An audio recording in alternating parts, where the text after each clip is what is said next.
Bom dia para você que está em casa. O serviço de home care é negado a um menino de 5 anos com paralisia cerebral.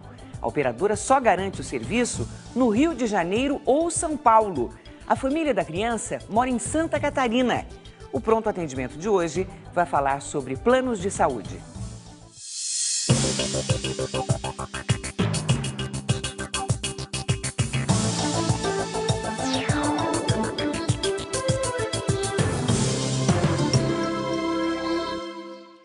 Participe pelo twitter.com/patendimento, você escreve tudo junto, e prontoatendimento@tvcultura.com.br.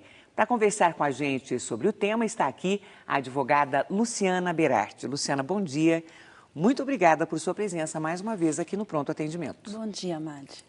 Olha, depois de pagar a cara mensalidade do plano de saúde com a ajuda da família, a catarinense Marla Nunes ficou na mão. Ela precisou do serviço de home care para o filho, que tem paralisia cerebral, mas a operadora do plano de saúde nega o benefício. Oi, meu nome é Marla, eu sou a mãe do Pietro, que tem paralisia cerebral. Ele tem 5 anos, ele adquiriu essa paralisia cerebral depois de uma anóxia neonatal.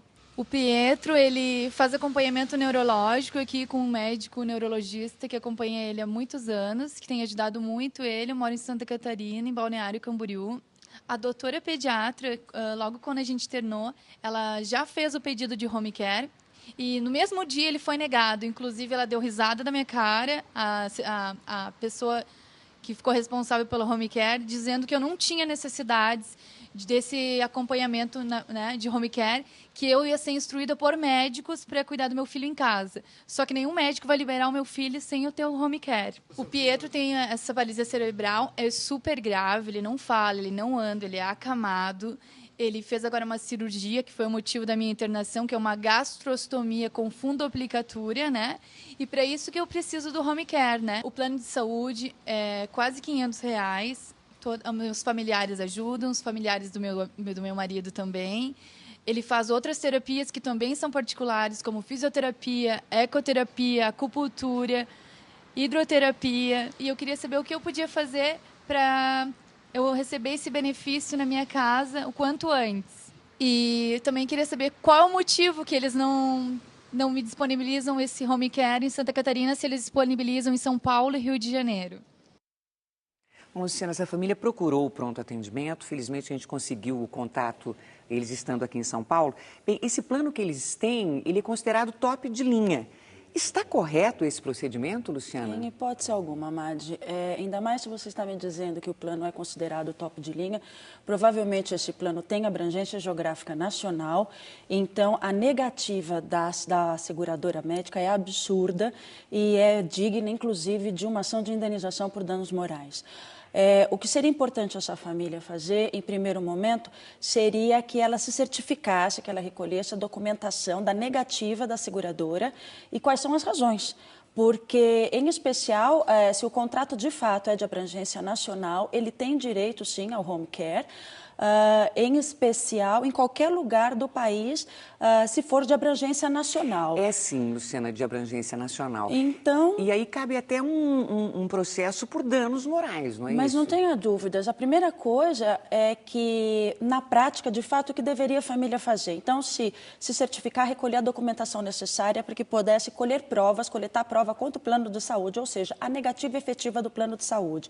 Apenas a negativa oral, nós não temos como configurar, né, a negativa da seguradora, de tal sorte que seria importante que a operadora, de fato, desse alguma orientação por escrito. Mas se isso não acontecer, isso não obsta que a família entre com uma ação de obrigação de fazer, inclusive com um pedido de liminar, para estabelecimento imediato do home care do Pietro, que é uma situação gravíssima, e, além disso, uma ação de dano moral contra a seguradora por expor a família a essa via crucis, a essa questão absurda que nós acabamos de ver no VT. Agora, existe a possibilidade desse processo todo ser rápido? Porque o menininho, ele tem urgência, né, no Mas não tratamento. tenha dúvidas, a meu ver, a primeira coisa que teria que ser feita é entrar com uma medida judicial com caráter de liminar, pedir a liminar, uma tutela antecipada para o estabelecimento imediato para que ele já possa ter o atendimento do home care. Inclusive, vale frisar aqui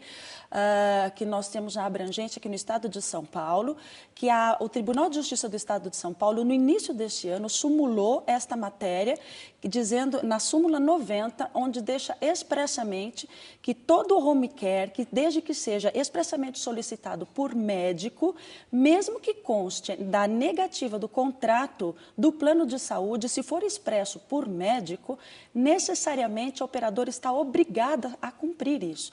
Ou seja, o Tribunal de Justiça reconhece que, inclusive, se houver no contrato da operadora alguma cláusula que vede a imposição ou vede a cessão, perdão, do home care, esta cláusula é abusiva e o consumidor tem direito, sim, ao home care em qualquer lugar, em especial se o plano for de abrangência nacional. De tal sorte que esta matéria aqui em São Paulo já é sumulada.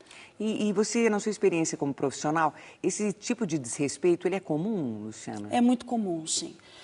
Infelizmente, é um desrespeito muito comum e é mais do que necessário, cada vez mais, a mobilização da sociedade civil para cortar cada vez mais as práticas abusivas no que diz respeito a esse autoritarismo das operadoras de saúde e a esse constrangimento das famílias. Eu sugeriria, inclusive, que se fizesse uma reclamação, que além de tudo fizesse uma reclamação na própria ouvidoria da ANS, porque a negativa, como violenta uma resolução expressa da ANS, é pacífico de imputação de penalidade administrativa alta contra esta operadora, que gira em torno, no mínimo, de R$25 mil, se isso de fato nós conseguimos provar na justiça, ou mesmo administrativamente. Muito bem, hoje é dia de muitas perguntas e nós vamos então para a primeira, do Antônio Silva. Ele escreve: olha, eu sou funcionário de uma empresa que tem um plano de saúde, determinado plano de saúde. É correto este plano limitar a ida às consultas? Ou seja, se a minha companheira usar este mês, passar por uma consulta este mês, eu não posso passar? Outra pergunta, é legal cobrar a medicação, uma vez que eu já pago o meu plano? Bom, então vamos por partes. No caso do nosso consumidor, é necessário que a gente veja qual é o plano e quando ele fez esse plano. Se o plano dele for diante de 1999 e ele não for um plano adaptado, os planos antigos têm limitação em consulta. Então, a primeira coisa que eu sugeriria é que ele fizesse a migração para um plano adaptado ou para um novo plano. Inclusive, a portabilidade hoje já é automática, ele não precisa cumprir período de carência. Se o plano dele for um plano adaptado, ou seja, após 99, é um plano antigo, mas que se adaptou à nova lei, ou foi feito um plano novo após 1999, é ilegal a limitação de consulta, assim como o prazo de internação, inclusive a limitação de imputação de exames de qualquer espécie que estejam arrolados no contrato, de tal forma que é importante que ele veja, de fato, a esse plano. Como ele diz a respeito da esposa, acredito que a esposa seja dependente dele no plano de saúde e isso também é inviável, ou seja, a imputação dessa limitação aos dependentes. A resolução da ANS, a ANS hoje tem uma resolução expressa que regula o artigo 12 da Lei 9656, que diz exatamente isso, ou seja, que é ilegal a imputação de prazos específicos para consultas, exames ou internações. E sobre os medicamentos? Sobre os medicamentos, a mesma coisa, precisaria ver como é que estabelece o plano. Normalmente, pós-99, esses medicamentos são absolutamente arcados completamente pelo plano de saúde. O Antônio Carlos, ele escreve: eu tenho um contrato de união estável. Eu posso colocar o meu parceiro como meu dependente? Em regra, sim. A única coisa é que precisaria, de fato, comunicar à operadora e a operadora não pode negar a inclusão de dependente. Inclusive, vale dizer que hoje nós já temos jurisprudência acobertando a união homoafetiva. Ok? Então, é importante que seja pedido autorização para a operadora, comunicado para qualquer tipo de união. E ele complementa a pergunta dizendo que ele tem miopia e pergunta se ele tem direito a operar gratuitamente no plano de saúde. Disseram a ele que depois de 4 anos ele teria esse direito. Na verdade, a cirurgia de miopia, ela já é acobertada, a cirurgia corretiva, em especial, pelos graus, como ele deve ter... Ele tem mais de 6 graus. Se ele tem mais de 6 graus, então, de fato, é uma cirurgia vista como cirurgia corretiva e não precisavam de 4 anos. Apenas 180 dias é o prazo de carência para qualquer cirurgia. Mais que isso, é cláusula abusiva. Muito bem, vamos ver agora uma dúvida que vem lá da cidade de Palmas, no Tocantins. Vamos ver. Eu sou Crispim Batista Filho, sou bancário do Banco do Brasil. A minha pergunta é: qual a diferença entre plano de saúde e seguro saúde? Então, é super interessante isso. O plano de saúde, na verdade, ele tem algumas características do seguro de saúde, porque o seguro de saúde normalmente são seguros que existem uma coparticipação, ou seja, o empregado e o empregador arcam integralmente em parceria, com as mensalidades. Existe uma contribuição de coparticipação. No plano de saúde, normalmente é uma contribuição inteira do titular, ou seja, inteira do empregador ou inteira do particular na contratação, e há algumas limitações. Hoje, muitas operadoras de saúde, em razão das indenizações, estão migrando para seguro-saúde exatamente para que tenha essas questões relacionadas à indenização. O seguro, na verdade, pelo fato dele ser uma parte contributiva, ele agasalha ainda mais, ele amortiza, digamos assim, as mensalidades e acaba agrupando pessoas de uma forma em características semelhantes. Então, as mensalidades acabam ficando um pouco mais baixas. Olha, a Ana Lúcia pergunta: eu gostaria de saber se há mais de 20 anos na empresa e a mesma contribuindo integralmente pelo plano de saúde dos funcionários, ela escreve: se eu me aposentar ou se eu for desligada, eu terei todos os direitos dessa lei em vigor, essa que começou agora no dia 1º de junho de 2012? Bárbaro, veja, em primeiro lugar, é preciso deixar claro que não é uma legislação, é uma resolução, a resolução 279 da ANS, que está regulamentando o artigo 30 e 31 da Lei 9656, que já garantiu ao consumidor a manutenção do plano de saúde. De que forma? No caso da nossa... da pergunta, enfim, ela tem sim o direito, porque ela tem um vínculo trabalhista há mais de 20 anos, de tal sorte que, se ela se aposentar por essa empresa, como ela já contribuiu há mais de 10 anos, desde que ela arque integralmente com o plano de saúde, ela pode sim se manter. A grande novidade com a resolução é que hoje, as empresas podem pedir a coparticipação. Antigamente, não. O aposentado se aposentava e ele tinha, então, que entrar com a integralidade. Ele arcava com os custos. A novidade da resolução é que ela propõe uma adaptação, ou seja, as empresas vão criar agora carteiras para inativos e aposentados, para que possa, inclusive, auxiliar no subsídio. Então, não tem mais a necessidade, desde que haja um acordo entre empregado e o demitido ou o aposentado, que possam ambos subsidiar a contratação, a manutenção do plano de saúde. No caso dela, ela tem já mais de 20 anos na mesma empresa. Se o tempo for menor, ela não teria esse direito? Ela tem esse direito. Se ela for demitida, é até interessante deixar claro os procedimentos, como funcionam no que diz respeito aos prazos. O vínculo trabalhista, pós 6 meses, já garante a manutenção do plano de saúde de, no mínimo, 6 meses a, no máximo, 24 meses. Ou seja, mesmo que demitido, a pessoa tem direito a permanecer no plano de saúde contratado pela empresa nesse período de 6 meses a 24 meses. Se, porventura, esta pessoa vier a se aposentar pela empresa, se o vínculo dela for mais de 10 anos, ela também tem direito à manutenção vitalícia no plano de saúde, desde que, então, ela arque ou observe essas regras que a gente acabou de comentar. Contudo, se ela vier a se aposentar, mas ela tem menos de 10 anos, então a legislação diz que para cada ano de contribuição é o ano de permanência no plano de saúde. Então, se ela veio se aposentar com 8 anos de contribuição, então ela pode ficar até 8 anos vinculada ao plano de saúde. São essas 3 situações. Ok, nós já voltamos então daqui a pouquinho, depois do intervalo. Continue enviando suas perguntas. O tema hoje, planos de saúde. Continue aí, até já.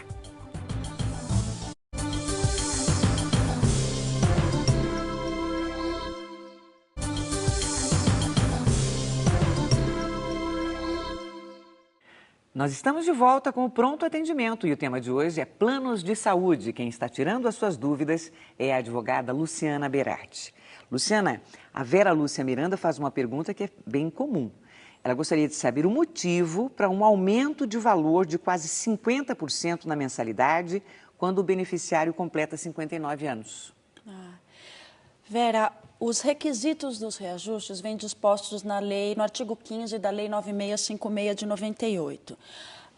É importante que você veja no contrato que foi firmado com o seu plano de saúde a cláusula que diz a respeito dos reajustes. No que diz respeito a esse valor absurdo, no caso, porque de fato é um valor muito alto, esse valor de reajuste tem que estar expresso no contrato que foi firmado, em especial nestas cláusulas e nesse percentual efetivo que você nos disse. Se de fato houve alguma diferença, existe então uma cobrança abusiva e é importante que haja uma reclamação.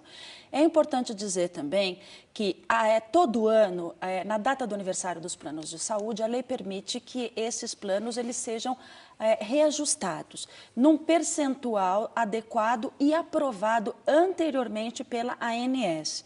Então, na verdade, durante alguns anos, às vezes, em alguns anos, os nossos planos de saúde eles podem sofrer 2 aumentos nesta mesma data. O primeiro aumento que diz respeito a esse reajuste anual autorizado previamente pela ANS e também o reajuste que vem assinado, vem firmado no contrato, que está nesta cláusula expressa, firmado no contrato de saúde que diz respeito às faixas etárias, às mudanças de faixa etária. Se isso não acontecer, deve ter no seu contrato também alguma fórmula específica de reajuste. Se também não houver no seu contrato uma fórmula específica de reajuste, é importante que você reclame na ouvidoria da ANS, porque esses reajustes eles têm que ser claros e expressos para que o consumidor tenha consciência de qual é esse valor. O Pronto Atendimento volta às ruas. Vamos lá para mais uma dúvida que vem de Palmas, no Tocantins. Eu sou o Dalmo Cardoso dos Santos, sou massoterapeuta e cidadão tocantinense. Eu gostaria de saber por que a qualidade na prestação de serviços dos planos de saúde caíram tanto no Brasil. Por quê, hein, Luciana? Bom, dá para responder facilmente? Na verdade, a meu ver, existe um conjunto de valores, né? Uma conjugação de questões. Em primeiro lugar, houve uma migração muito grande em função do serviço público, da má qualidade de prestação de serviço público, uma migração muito grande do consumidor, do público para os planos de saúde e, efetivamente, uma falta de preparo dessas operadoras para receberem esses consumidores. Por um outro lado, eu acredito também que existe um tratamento muito diferenciado. A população brasileira, a partir da década de 90, é que vem conhecendo os seus direitos efetivamente. Então, existiam cláusulas abusivas muito complicadas no que diz respeito a essas relações de planos de saúde e consumidores, por isso que nossa qualidade é tão ruim também.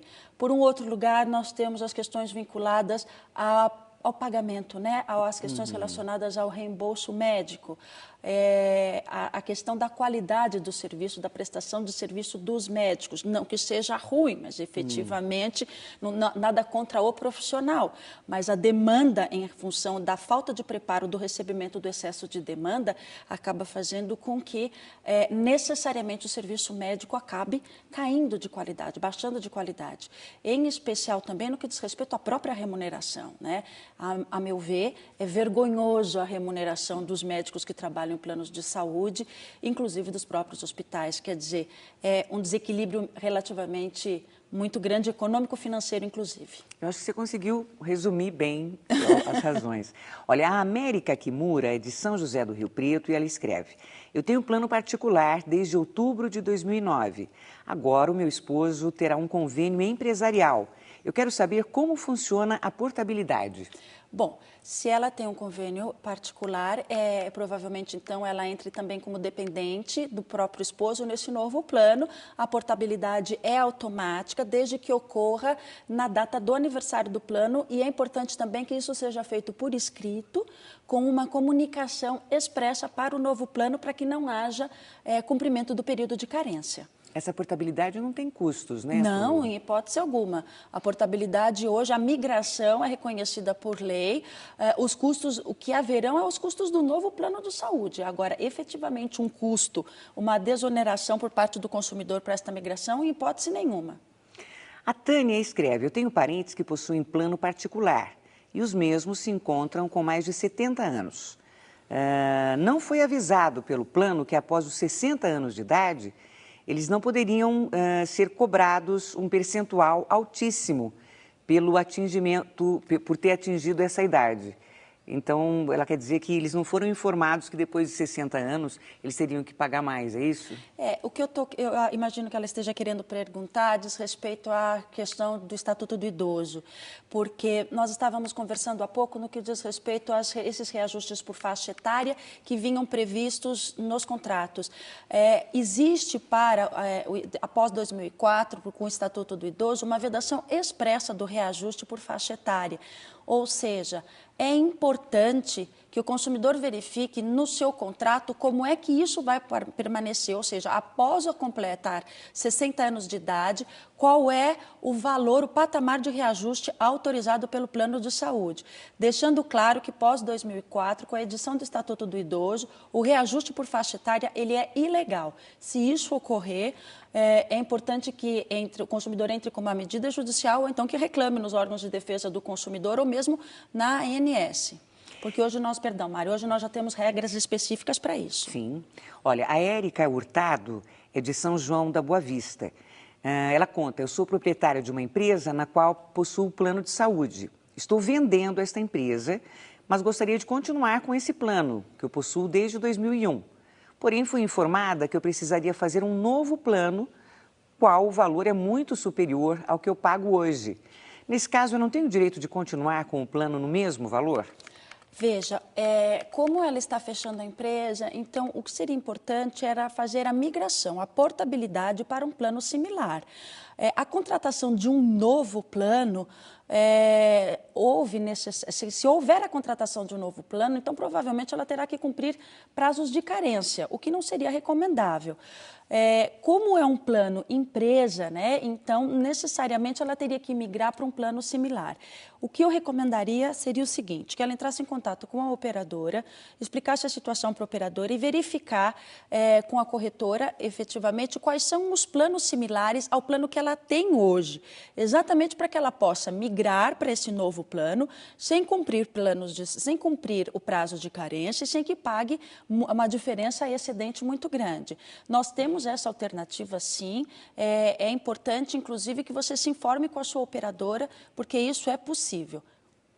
A Vera Lúcia Ferreira é de Santo André. Ela parabeniza o programa, nós agradecemos. E ela pergunta: eu sou aposentada, eu tenho um plano de saúde vitalício. Eu pergunto: caso a empresa tenha algum problema financeiro e venha a falir, como fica o meu plano de saúde? E se isso acontecer também com o plano?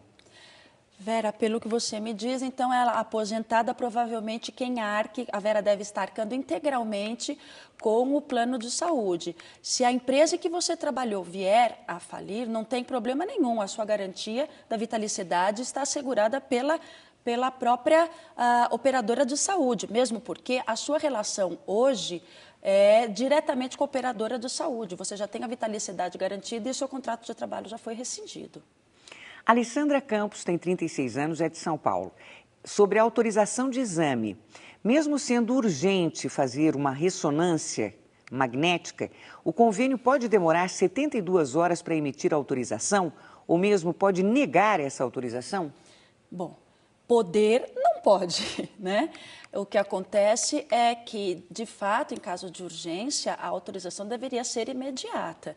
É importante, no caso, que você se documente para que, de fato, possa tomarmos algumas medidas necessárias. Ou uma reclamação perante o plano de saúde que seja uma indenização, inclusive por dano moral e dano material, se houver dano no consumidor que precisa fazer esse próprio exame. Mas, mesmo que não haja, porque a autorização deveria ser imediata. Hoje, dentro dos próprios hospitais, existem operadoras que têm pequenos consultórios dentro que pedem essa autorização de imediato.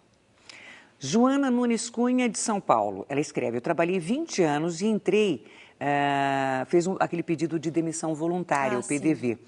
Perdi o direito ao convênio médico logo em seguida. Isso está correto? Não. Veja, o demitido sem justa causa, e no caso, como foi um plano de demissão voluntária, isso provavelmente deveria estar adequado ao acordo de trabalho que foi realizado.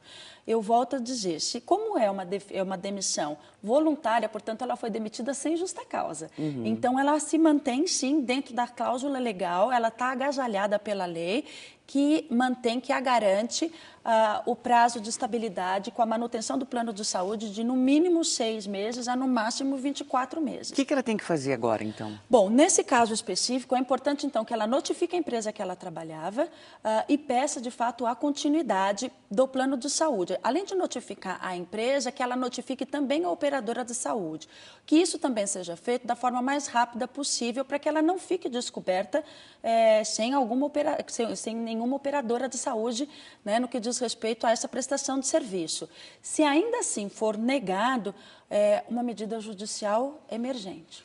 Matheus Badan gostaria de saber se tem carência para fazer cirurgia bariátrica nos planos de saúde. Bom, Matheus, normalmente a cirurgia bariátrica entra no período de 180 dias, o período de carência, desde que seja um novo plano. Se for um plano em que você já está vinculado, não existe carência, ou seja, todas as carências já foram cumpridas, efetivamente não existe carência, só depende da autorização da sua seguradora de saúde ou do seu plano de saúde. Magali Nunes de Aquino escreve: eu sou funcionária da Prefeitura de São Bernardo do Campo e não gosto do convênio atual. Eu sou obrigada a pagar por esse convênio ou existe uma forma de usar o dinheiro que é descontado para pagar outro plano? Bom, uma das coisas que poderia ser feita é ter contato com a operadora e verificar se ela não oferece um plano de melhor qualidade. Né? Porque, às vezes, esses planos coletivos, eles são planos de pior qualidade de enfermaria, por exemplo, ou seja, não agasalha a internação em quarto individual. E, então, às vezes, as próprias operadoras, elas dão a opção para que os servidores que não estejam, como ela é uma servidora pública, os servidores que não estejam contentes com esse tipo de prestação de serviço, que migrem para um outro plano de melhor qualidade. Se isso não acontecer, é importante, então, que ela comunique a vontade, a desistência, se ela não quiser continuar contribuindo, e que ela arque com a responsabilidade para a própria migração, dizendo que não está contente com o plano de saúde, mas que ela use a portabilidade dela para uma migração de um outro plano coletivo.